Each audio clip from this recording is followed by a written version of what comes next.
capitaine, c'est celui qui a la barre, quoi, et qui conduit le bateau. C'est à nous de décider qu'est-ce qu'on veut faire cette saison. Si on veut jouer le haut, si on veut jouer le bas. Et après, t'as les moussaillons, quoi. C'est ceux qui rentrent qui vont faire la différence. Et c'est tous ensemble aujourd'hui, on va chercher un résultat. Allez, pourquoi Beau est moins décisif en ce moment? Pourquoi on s'est intéressé à lui? Après l'avoir vu avec son pull de Noël, on a eu peur. On s'est dit qu'il y avait une punition. Du coup, non, plus sérieusement, la saison dernière, pour remettre un peu dans le contexte, le mercato d'hiver, il transforme totalement le visage de l'équipe. On découvre un joueur qui est percutant, dribbleur, créateur. Et il a l'image de la très bonne deuxième partie de saison du TEF, qui, je vous rappelle, a battu son record de victoire à l'extérieur sur l'année, où on termine assez haut, assez rapidement, malgré, encore une fois, des peu de victoires à domicile. Ses stats, c'est que l'année dernière, il fait 16 matchs en championnat pour 3 buts, 2 passes et 6. Donc, c'est pas non plus un gros stateur, mais dans le jeu, il était quand même très impactant parce qu'on oublie les avant-dernières passes, les pénaltys obtenus et tout ça. Et cette année, c'est 12 matchs pour 2 buts, 2 passes d'Est. On est, on va dire, sur similitude de stats, mais dans le... Donum, quoi. Comment? Le double de Donum. Ah bah oui, clairement. Mais sur le visu, là, depuis 4 matchs, il est un petit peu en dedans, avec ce dernier match, d'ailleurs, face au Paris Saint-Germain, où ça a été très compliqué pour lui, puisqu'il est sorti à l'heure de jeu, et des stats qui sont assez terribles, puisque 0 tir, 0 dernière passe avant un tir, et 0 ballon touché dans la surface adverse. Beau qui reste quand même un petit chouchou du stadium, et qu'on sait que c'est un bon joueur, mais qui est un petit peu en difficulté. Avant déjà, messieurs, quel est votre avis sur ce joueur? Rémi, je vais m'orienter vers toi. Yann Beau, ça t'évoque quoi avant de rentrer un petit peu plus dans le vif du sujet? Moi, Yann Beau, c'était une surprise il y a un an. C'est pas le joueur qu'on attendait. On avait très peu de références sur lui, à part le fait qu'il était au centre de formation de Rennes et que Rennes n'avait pas voulu le garder. Il était parti donc au Cercle de Bruges, si je dis pas de bêtises. Et on le récupère effectivement et il performe immédiatement. Dans cette sortie d'hiver où on arrive à enchaîner des bons résultats et une fin de saison qui est donc ça devient effectivement une révélation de la deuxième partie de saison, et là on rentre effectivement dans une nouvelle saison qui est la saison de la confirmation, et force est de constater que pour moi il ne confirme pas. Il ne confirme pas, alors on va largement à mon avis en débattre, le pourquoi du comment, mais moi je pointe du doigt un peu son positionnement sur le terrain. Je pense pas que ce soit celui qui est le positionnement où il est le plus à l'aise, ou en tout cas où il pourrait peut-être transformer l'essai. Voilà, moi j'ai toujours, sans rentrer dans les détails, j'ai toujours un peu de mal avec ces faux pieds là qui rentrent à l'intérieur, comme fait Yann Beau là sur le côté gauche, parce que en fait finalement ça fait appel à de la technique et pas de l'athlétisme. L'athlétisme. C'est vendredi. Ça veut dire de l'athlétisme, et en fait moi j'ai un problème parce que pour moi un ailier c'est pas forcément un joueur technique, c'est plutôt un joueur qui va déborder, qui va centrer. Alors c'est plutôt dans ce sens-là que je voulais dire.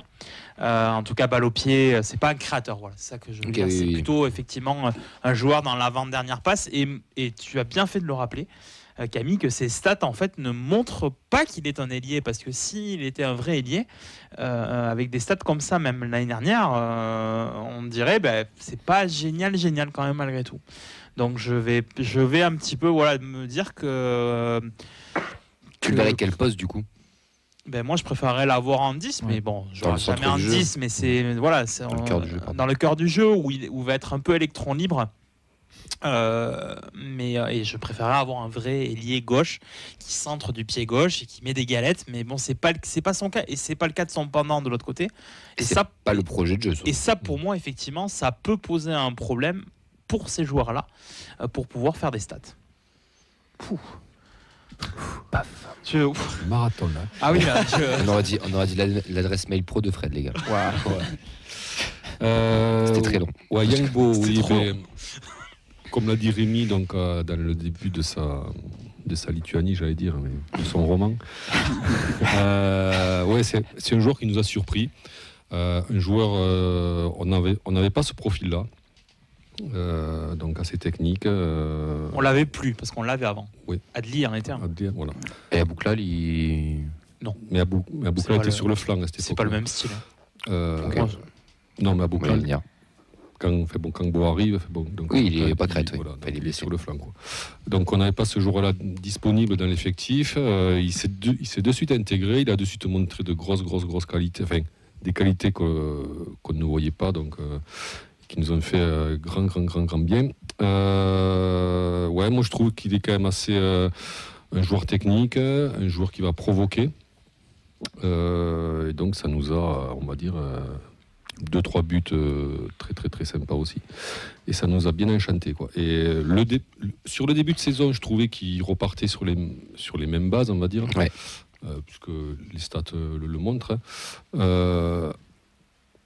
Et on s'aperçoit que depuis 4-5 matchs, et j'ai envie de l'associer depuis que King émerge, depuis qu'Abouklal revient à son niveau, on s'aperçoit que, alors est-ce qu'il y a une coïncidence ? On s'aperçoit que depuis ce moment-là, Yann Bo est un peu en dedans de ce qu'il nous avait montré donc auparavant. Alors d'où ça vient ?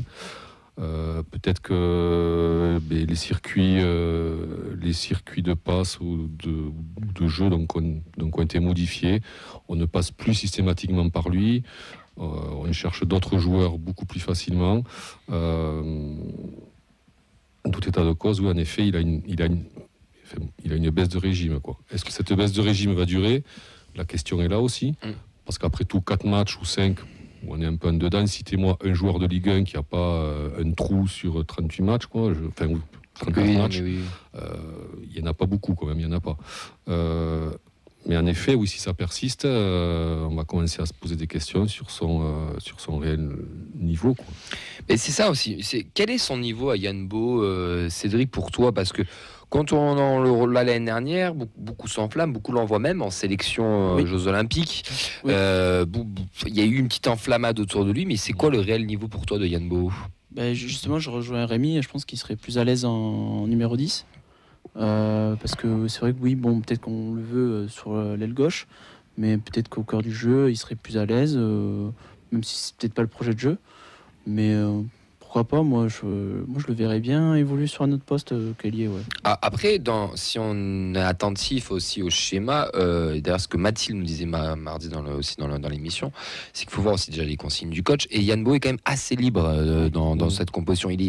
Il est à gauche, mais il rentre quand même pas mal dans le cœur aussi. Alors peut-être pas assez, bien sûr, mais dans ce schéma tactique assez hybride de Carles, il a quand même ce côté peut-être un peu plus libre que peut l'avoir Zach de l'autre côté. C'est peut-être ça, ou peut-être que c'est trop compliqué pour lui, je sais pas. Pareil, la même consigne aussi.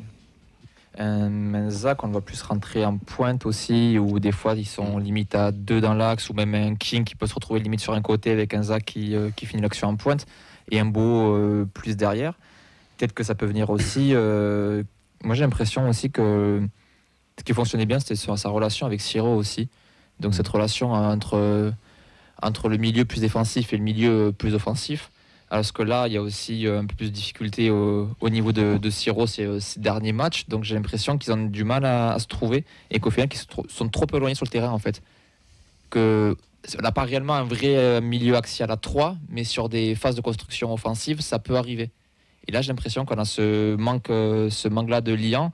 Et puis lié au fait qu'on a les 2 autres devant qui surperforment, c'est pas le mot, mais qui sont en meilleure forme, donc du coup on les voit plus dans les stats. Forcément, t'as la sensation qu'il est en retrait sans forcément l'être réellement peut-être.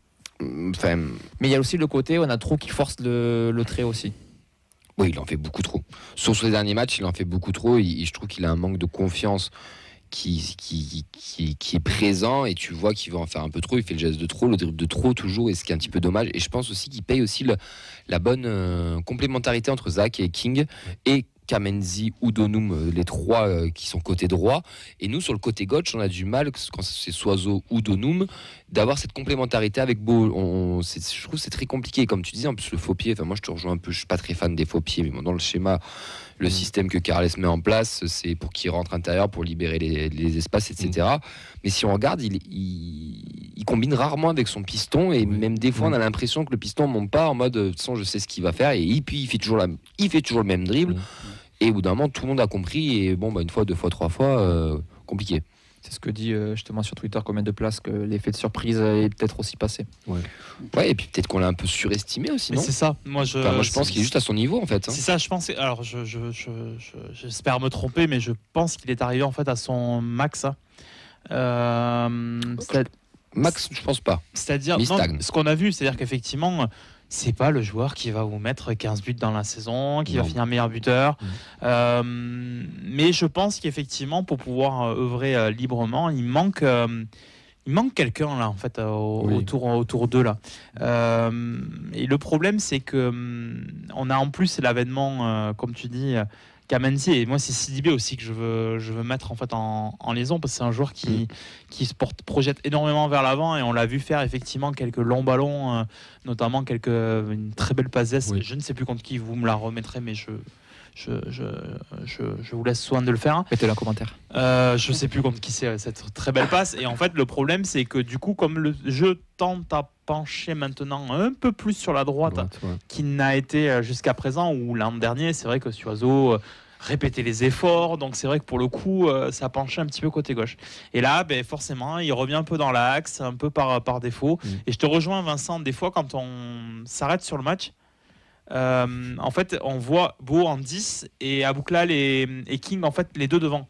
Et on change effectivement un petit peu ça, mais il manque quelqu'un là à gauche là, parce que Donum, moi vous avez beau me dire que Donum fait un bon début de saison, mais il fait pas plus, pas moins que l'année dernière pour le moment. Oh si, quand même. Alors Il est plus que l'an dernier, oui, effectivement, ouais. mais pour moi c'est pas le même joueur quand Beau même. mériterait d'avoir un piston qui se projette vraiment vers l'avant, qui plonge dans le dos, qui est capable de centrer. Et pour moi, Donum, c'est pas ce qu'il Qu'ils propose. soient capables de combiner avec lui en fait. C'est pas ce qu'il propose. Mais quelles sont les consignes aussi? Voilà, il y a ça, bon, ça on le sait pas. Hein. Ouais, moi je pense qu'il y a ça aussi. Hein. Mais je pense que comme Rémi, s'il avait un soutien actif de son côté, tu peux combiner, tu vois, tu fais hop, un 1-2 ou autre chose. Là, il va provoquer, donc il essaie de rentrer seul dans la surface, etc. Peut-être que c'est une consigne aussi, comme tu dis Camille. Mathilde surtout, mais je reprends les propos de Mathilde. Et après, je reviens sur le numéro 10. Moi, je ne sais pas s'il a vraiment un profil de numéro 10. Moi, pour moi, un numéro 10, c'est quelqu'un qui donne le ballon, quoi, en fait, qui fait des passes. Et lui, j'ai pas l'impression que ça soit encore... Après, ce profil numéro 10, ça existe quasiment non plus voilà, dans le foot moi moderne. en tête, voilà, moi j'ai des numéros 10 quasiment plus, qui contrôlent, dribble, donne, quoi, ou qui contrôlent, élimine et donne, mais c'est vrai qu'on a du mal après, on a du mal à le placer comme sur un terrain en fait. On l'a jamais vu réellement en numéro 10 à part sur des matchs de prépa. Quand il a cette année, il a tenté le 4-2-3-1 contre Angers, il est numéro 10. Et en prépa aussi, il avait ça joué. flop. En prépa, pourtant, c'était intéressant. Et on avait Babika, c'est ça? C'était quoi? C'était Babika d'un côté, c'était Babika à droite et mais justement, Abouklal à gauche, était repassé à gauche. Et après, il y a la King dimension en pointe. athlétique aussi, je trouve, qui manque encore de. Enfin, bon, il est encore tendre, quoi. Dès que ça se durcit derrière lui ou autour de lui, soit il perd le ballon, soit il est à terre, quoi. Et, enfin, il a encore des progrès à faire là sur ce domaine-là, je trouve, quoi. De toute façon, bon, il sort de sa formation, quoi. C'est un joueur qui a quel âge? 22 23, je crois, 24. Oui, tu es éligible pour les JO, donc il est 23, 24. Il est moins de 23. Vas-y Vincent. Du coup, pour te répondre, Rémi, c'était Montpellier, le match que tu cherchais tout à l'heure pour la Merci. C'est Free Fly, il y a combien de places? Merci Freefly, parce que je me doutais bien, Vincent, que c'était pas toi qui l'avais trouvé. Waouh. Par rapport à Yann Boho, il y a aussi quelque chose qui, je pense, joue un petit peu en tout ça, c'est la concurrence, tout simplement. On a parlé de Babika, mais Babika, Babika. N'Jouma, c'est fébrile, merci. C'est encore jeune. Et après, ce serait du bricolage, hein, du Zach, du King ou Magri, mais il n'a pas réellement de concurrent non plus à son poste qui pourrait lui faire pas sauter, mais se faire bouger un peu plus la nouille. Par exemple, au mercato hivernal, il faudrait qu'il y ait un recrutement. Eh bien justement. Ouais, moi je vois bien justement le piston qu'il lui faudrait, le joueur complémentaire. Alors, un mec derrière un piston ou un mec qui remplace du poste pour poste Beau et qui vienne lui un peu le chatouiller la narine. Soit quelqu'un qui le concurrence, à son même poste, soit quelqu'un qui le complémente, quoi. Messieurs. Pardon. Ouais, je suis dans les expressions ça. Mieux château la narine que la nouille. Hein. Mais non, après c'est pas un secret que le côté gauche est un peu scruté par le TFC, je pense. Hein. Ouais. On en avait parlé sur une précédente émission quand on parlait des pistons. En tout cas, c'était les échos qu'on pouvait avoir, mais qu'on pouvait nous laisser sous-entendre. Il est tranquille, il n'a pas de concurrence, l'ami Beau. Donc pour le moment, et puis vous n'allez pas me dire qu'on va remettre Donum, quoi. On avait déjà vu ce que ça donnait l'année dernière. Et puis t'as trouvé son poste Donum, là, ça y est, il est piston droit, piston gauche. Enfin, c'est celui qui sort jamais des trois, entre Kamanzi et Soiseau depuis 3-4 matchs. Hein. C'est toujours lui qui reste, qui titue à chaque fois et qui sur les changements ne sort très rarement. Donc c'est qu'il a une confiance aussi de Carles et pour le moment lui fait satisfaction. Donc je le vois très mal repasser ailier, quoi. Il profite un petit peu de la faiblesse de l'effectif sur l'autre poste, quoi. Parce que comme on disait, tu peux avoir King qui aurait pu être ce concurrent-là, mais du coup, il est meilleur en pointe vu que Magri fait pas l'affaire. Il aurait pu être concurrencé par Abouklal, mais du coup, Abouklal est à droite parce que Babican c'est pas l'affaire. Donc au final, c'est limite par défaut et c'est pas bon non plus de mettre un gars sur un terrain par défaut aussi, quoi. Et c'est là où je regrette qu'il n'y ait pas un petit jeune qui soit capable de s'imposer là. Parce qu'il y a quelque chose à faire là. Elliot sur YouTube dit que le profil le plus proche de Beau c'est Saka, mais Saka c'est encore un peu tendre, un peu jeune aussi. Ouais, hein. Je suis pas trop d'accord, mais Saka, moi je le vois plus. Enfin, je sais pas, mais Saka c'est pas 8-10 que vraiment ailier. Mais après il peut jouer plusieurs postes aussi. Mais c'est pas un petit jeune. Après, Mathis Saka c'est pas mal, hein, mais pareil, je pense qu'il faut laisser le temps, mais. Mais ça va arriver. Il y avait un trou de générationnel, ça arrivera dans 2-3 ans. Mais c'est un poste. Enfin, il va avoir sa chance encore une fois. Yann Beau, je pense ce week-end. Hein, je pense qu'il sera titulaire, bien entendu. Mais là, il est un peu parti. Et moi, c'est ce que je lui ai reproché mardi, ce que je reproche depuis 2-3 matchs. Hein. Chouchou, pas chouchou, je m'en tape. Hein, quand t'es pas bon, t'es pas bon. Et il est un peu poulet sans tête en ce moment. Et alors après, je veux bien savoir aussi peut-être qu'il doit jouer un contre 1, etc. Mais qu'il lève un peu plus la tête, qu'il simplifie un peu plus son jeu. Déjà, ça lui fera, je pense, du bien de simplifier son jeu. Il pourra devenir peut-être plus décisif. Parce qu'on va avoir besoin de Beau dans cette saison si on veut viser un peu plus haut qu'une simple 10e place.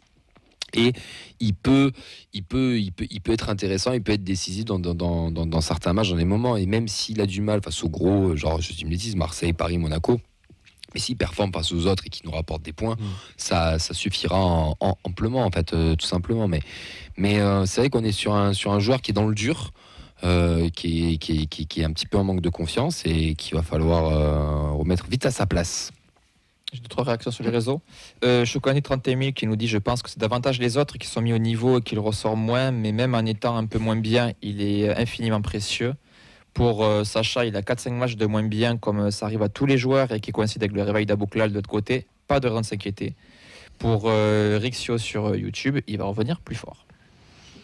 Oui, on l'enterre pas quand même. Hein. Non, le débat c'était pour les clics. Hein. Non, mais après, Camille a raison d'en dire qu'est-ce qu'on attend de lui en fait. Tu l'as dit en introduction. Et en fait, qu'est-ce qu'on attend finalement de Yann? Mais les gens attendent des reprises de volée, des dribbles et voilà, des choses comme ça. Moi, j'ai peur qu'on l'ait un peu surestimé. Ouais, totalement d'accord. Surestimé au départ. Mais c'est sûr, Rémi. Yann Beau, on a l'impression que c'est Mbappé du TEF. De Mbappé Prime. Ça a été ça. Avec vos mots. Ouais, mais c'est parce que dans le en fait, il a explosé. Quoi. Parce qu'on s'enflamme sur 3 matchs à chaque fois, mais c'est partout, parce que c'est la génération de maintenant qui fait ça. Oui. Yann Beau, il a. Et parce qu'on avait que ça à se mettre sous la dent à l'époque. Il a pas mal de carences. Et moi, je pense sincèrement que c'est un même profil qu'à Bouklal. Tu n'es pas d'accord, mais dans l'idée d'être dynamiteur, d'être dribbleur, d'être ce mec qui va jouer d'un contre un. Moi, je le trouve Abouklal meilleur, mais plus complet en tout cas. Mais dans le profil, c'est un ailier technique qui va devoir essayer de faire des différences. C'est plus dans ce sens-là que je les trouve. Je vois Abouklal plus finisseur que Beau. Oui, non, bien sûr, mais dans le côté, je vais tenter, je vais y aller. Enfin, c'est ce qu'on leur demande. Et peut-être peut-être qu'il y a une consigne du coach qui lui dit tu dois tout jeter un contre un, essayer, etc. Pourquoi pas? Mais je pense qu'on l'a mis sur un piédestal qui n'a pas lieu d'être, même s'il fait une belle saison l'année dernière, même si c'est un petit joueur c'est un bon petit joueur de Ligue 1, mais c'est pas non plus un crack. Tous les joueurs du TFC, un crack. Hein. Je le vois pas partir, comme j'ai pu l'entendre l'année dernière, 15 millions d'euros en première ligue, dans du top 10 première ligue. Non, il jouera jamais là-bas. Mais par contre, à lui, pour le coup, il a à écrire son histoire. Je me fais gronder par Vincent. Non, je voulais réagir pour apporter un petit peu de nuances et tout. Moi, je trouve pour le coup que c'est vraiment un bon joueur et que le niveau qu'on a vu l'an dernier, bon joueur de Ligue 1. Oui, bon joueur de niveau, mais encore une fois pour le TFC. Et Ouais, pour bah moi, voilà, pour donc ce c'est pas TFC qui veut dans les 3 prochaines années viser l'Europe, il a ce niveau-là pour moi. Ben, Il n'a pas le niveau premier tiers Ligue 1, mais il a le niveau équipe qui peut prétendre à une place européenne, ça donc veut- il correspond parfaitement au TFC. Ça veut dire que tu es d'accord avec ma théorie qu'on allait peut-être les 2 meilleurs ailiers hors le top 7. Ouais, oui, mais tiens, faites le jeu là sur les commentaires, les Ah non, sur la mais Ligue t'enlèves 1, là. Paris, Marseille, Monaco, Lille, Lyon. Qui c'est qu'on avait dit, Rémi, aide-moi? On avait dit Reims. Ils ont des Non, Brésiliens. Reims, c'était le seul qu'on avait dit qu'on ne les mettait pas dans le top 7 qui pouvait avoir des meilleurs ailiers. Ok. Et on a mis Rennes à l'époque, mais bon, Rennes c'est un petit peu compliqué. Après les autres, je suis désolé, on n'a rien à leur envier. Et Beau, voilà, je le mets là-dedans, dans ce top 8, top 9, mais voilà, c'est pas craquito non plus, quoi. Ah, ouais, moi je trouve que c'est un bon joueur. Franchement, ça fait quand même peut-être longtemps qu'on n'a pas eu un bon joueur de ce niveau-là quand même. À ce poste-là. Voilà, je t'en cite 15 là, si tu veux. Ok, c'est parti. Adlien, Goumou, Shaibi déjà, sur les 3 dernières années, c'est largement meilleur. Je veux bien voir la Euh, régularité, la longueur, je sais pas. Non, mais il n'y a pas photo. Mais tu Même un Bouclal, c'est meilleur. Il n'y a pas Enfin, photo. Les non, 3 non, qu'il non, vient de te donner, il n'y a pas photo. Ouais, mais lui il est là encore. Ouais, oui, mais justement. mais c'est pas. Et moi, je le mets derrière, hein, tu vois. Adlien, Goumou, attends, Shaibi, je le mets attends. derrière déjà. Je le mets dans cette catégorie-là. J'ai pas forcément dit que. Chapeau 2. Ah, si on fait les chapeaux, c'est chapeau de Beau. Ouais, je sais pas. C'est derrière. Hein. Ah, oui, c'est derrière, mais c'est quand même dans cette vibe-là Ouais, pour dans moi. cette veine. Quoi. Mais il Ouais. peut. Par contre, je suis d'accord avec toi. Alors, peut-être que c'est ça que tu veux dire. Il peut atteindre ce niveau, ce niveau-là, parce qu'il est encore jeune aussi. Yann Beau, Oui. on est en train de. Là, on le juge sur le concret, mais il est encore un peu jeune. Mais il peut progresser et arriver à ce truc qui nous fera grandir et être dans le chapeau 1, tu vois. Mais La théorie, il est tu vois, chapeau 2, voire 3 même. La hein. théorie de la saison 2 marche aussi pour lui. Hein. Le Totalement. deuxième est compliqué pour confirmer et peut-être qu'il y aura une Totalement. saison 3, il sera vraiment à son prime. D'ailleurs, il était à Rennes, donc à une époque où Rennes tournait. Oui. Il en est parti. Ouais, il était gamin. Hein. Ouais, mais bon, il en est parti, ils l'ont pas gardé. Il vient du cercle de Bruges. Bon, voilà, c'est pas. Mais bon, Moi, rien je à pense voir. qu'il va progresser encore un petit peu, mais oui, en effet, je pense pas qu'il atteigne des sommets. En fait, moi, je trouve qu'il a un jeu donc assez stéréotypé au bout d'un moment. Ouais, il Mais peut encore c'est- progresser dessus aussi. C'est que ce tu jeu. vois dans beaucoup de joueurs. En fait, Mais parce que, mais alors putain, Oui, mais j'ai eu cette discussion hier avec mes joueurs, c'est qu'en fait c'est tous les mêmes profils. Oui, voilà, On a c'est- que des ailiers forts techniques et c'est tous les mêmes. Et c'est ils là se où ressemblent tous, il y a- Ngoumou me manque. Moi. Il y a plus Ce de profil-là. ça, toi, tu vas bien t'entendre avec Fred. Non, Il y a mais ça plus me de manque. non mais il y a Ça plus manque il y a plus d'avoir un joueur de comme ça. ils ont plus des mêmes choses. Un ailier maintenant ils ont tous les mêmes profils, ils ont tous les mêmes choses, ils font à peu près tous le même dribble. Enfin À la c'est- Coman, à la Dembélé. ouais c'est ça. Enfin Et après, t'as pas 36 000 dribbles non plus, Camille. Enfin, tout le monde n'est pas Ronaldinho, Neymar. Oui, mais tu tu peux vois, changer t'en ton fais jeu des- on parle pas des mêmes. Ouais, enfin, mais ça oui, fait non, longtemps mais- que t'as pas vu un Tu vois ce que je veux ailier dire, c'est déborder, centrer et faire une passe d'ess. parce que au t'as tef. plus d'ailiers. Ça fait longtemps que tu l'as pas plus eu. d'ailiers. T'as plus d'ailiers qui. C'est pour ça que je dis Ngoumou me manque et Soit ce genre de contre profil Liverpool. me manque. Babika ce Et profil. Babika, Il a le profil. J'ai pas dit que c'était. Babika, il est encore moins technique que 79 joueurs du TFC. Ouais, mais il court.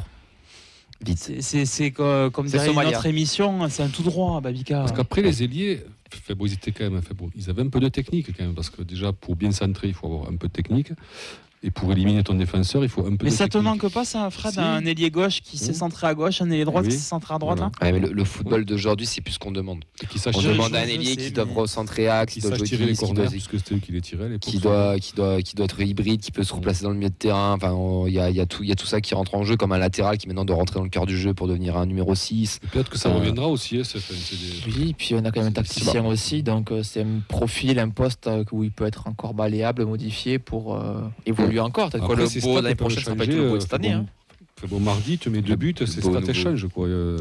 S'il perfe pas, par contre, dimanche. là, Il faut qu'il fasse un bon match dimanche. Moi, je m'en fous qu'il state ou qu'il perd, faut qu'il fasse une passe D, un but, j'en ai rien à taper. Je veux qu'il fasse un bon match, que sur le terrain, il soit là, qu'il soit présent, qu'il tente comme il fait, mais qu'il y arrive, qu'il déclenche des passes, une avant-dernière passe ou que sais-je, une récupération. Juste qu'il montre un meilleur visage que les 4 derniers matchs qu'il a, parce que les 4 derniers matchs qu'il a, c'est pas bon. C'est pas bon du tout. Et là, même s'il ne stade pas dimanche, mais qu'il fait une récup, un changement d'aile, j'en sais rien, tu vois, un truc qui nous permet d'être décisif, là, ok.